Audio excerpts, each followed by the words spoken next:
The signs of a bad day on the homestead.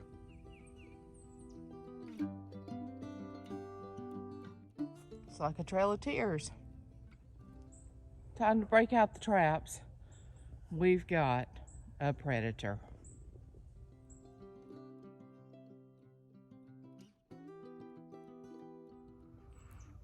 Hey y'all, it's Anna from Mimsy's Garden.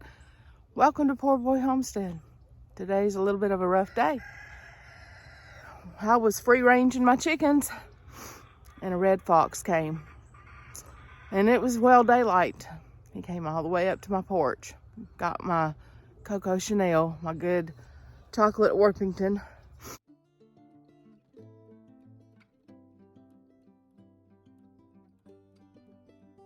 That was just started laying good, so got to make some changes.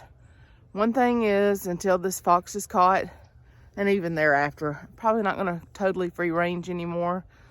So I'm doing some deconstruction at the garden and going to build temporary fencing, better than poultry netting, which is what I have around the coop, just so that they, the younger ones can be out. I'm not trusting that.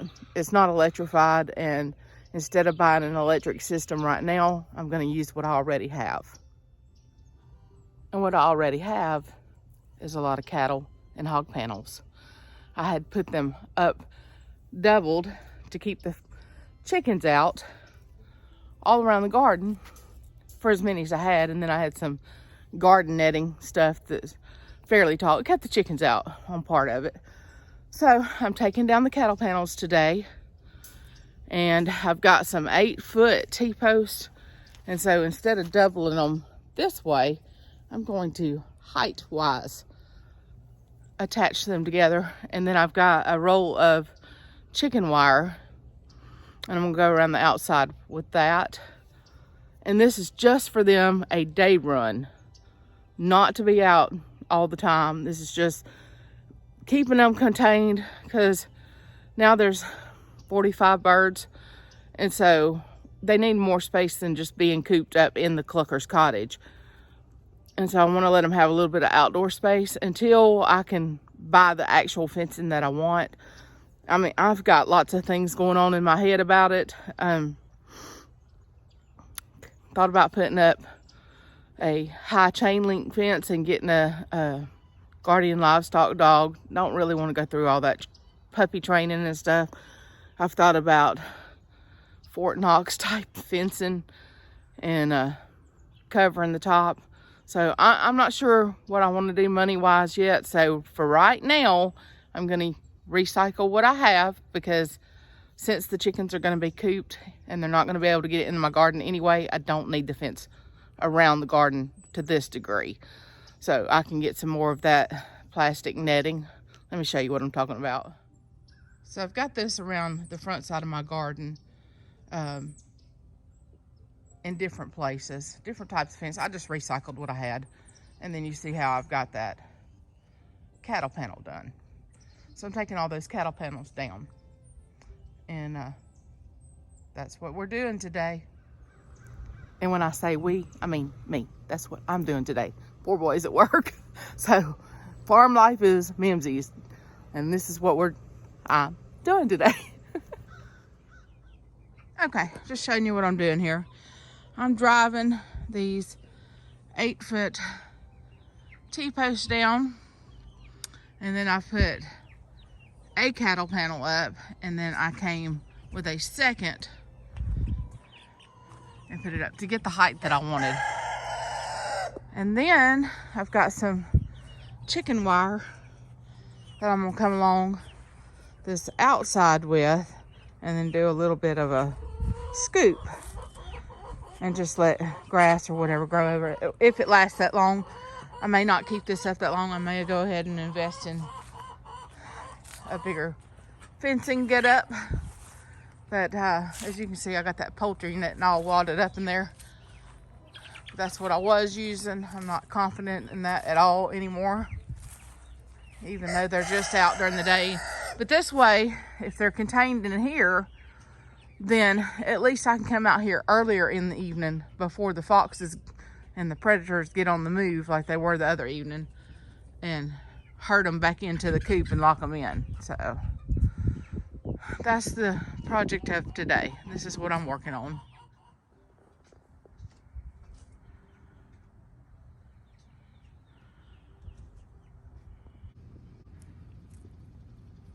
It's beginning to look like Fort Knox for chickens.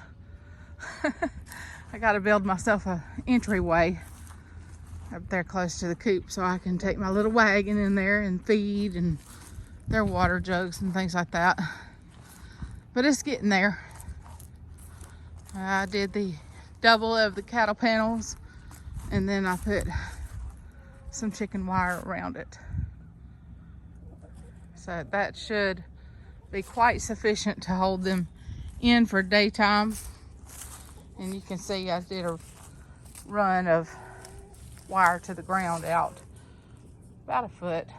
Not real even, but it's there, and that'll help protect. So that's always a good thing.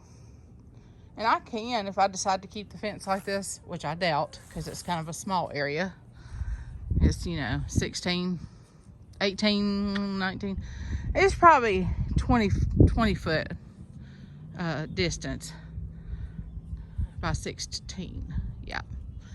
So I did one cattle panel length this way. But up here, I left myself an entrance of probably 3 or 4 foot, and then back there I had a short piece of panel, and so I doubled the chicken wire up top. But it's a good little size. And I took apart one of the raised beds that I had here by the coop, and I just used that for them a little perching bench for now. I had to take that apart to run this panel up as far as the coop, that, you know, give myself space. So that's today's project. I'm quite pleased with it so far. Clucker's cottage for Fort Knox is complete for the time being. I got to work on a door of entry. Got my poultry net set here. This is the entrance to that, but I've got just some chicken wire straight across there, just tacked for now. And then of course I got this poultry netting up, but I got to get in there and get them some fresh water and stuff. And then tomorrow I will let them try it out. I'm not letting them try it out because it's late in the evening, and this is about the time the fox came and got Coco Chanel, so, and one of my other Wheaton Morans. And then my Isa Brown, she's doing good. She's got a gash in her shoulder blade, but it's not horrendous, and I've got her in the house in a quiet spot. And she's recovering, but she's cranky. Okay, so this is Martha, and she was attacked by a fox, and I'm keeping her isolated. She's kind of cranky. I pulled the towel back so she could get a little sun for today. But I'm just keeping her in this little puppy kennel. She's got a gash right there where you see that blue coat sprayed on her. Kind of under the top of the wing on her back there. It's not real bad, but it's a gash nonetheless, and I don't want any of the others picking on her. So she's been sitting in here, and she's getting her feed, and I gave her some extra bird seeds and protein. I gave her scrambled egg today, and she's ate some of that, and I threw a little cat food in there for some extra protein, and she's getting electrolytes. And I've been using when I first brought her in, I rinsed it out real good with hydrogen peroxide, and then the next morning I sprayed it with Vetricin and then coated it with Blue Coat. So she's getting treated, and she's doing good. She's just cranky, and I don't blame her. She's hurting. So when I go in there to fool with her, she starts trying to peck at me, and she's never done that before, so I know she's hurting. But that's Martha, and Martha's going to be just fine. She laid an egg this morning, so I think she'll be all right. She just needs some TLC and some protection for a little bit, some extra goodies. I'm going to run to Tractor Supply and get her some B12. Well, all right, it's been a day. Got that Fort Knox for the Cluckers cottage going on. It's about done except for needing to figure out a better door entrance. And so we'll work on that tomorrow, meaning I will work on that tomorrow. But for tonight, I've got another project that has to be worked on and started tomorrow. This is my seed collection. And I've got to start seeds. For my customers, these are tomatoes and pepper seeds. And then I've got some others that I'm going to be going through. But this is what I'm going to be starting for customers. Already got those pulled out. Got a couple sheets of things labeled of different types of tomatoes and peppers that I'm going to be doing. And then I'll work on the rest of the things in a couple weeks, like the squash and pumpkins and watermelons, things of that sort. I really appreciate you hanging out with me today. Hit that like and subscribe button. Mimsy's got to go cook supper. Bye, y'all.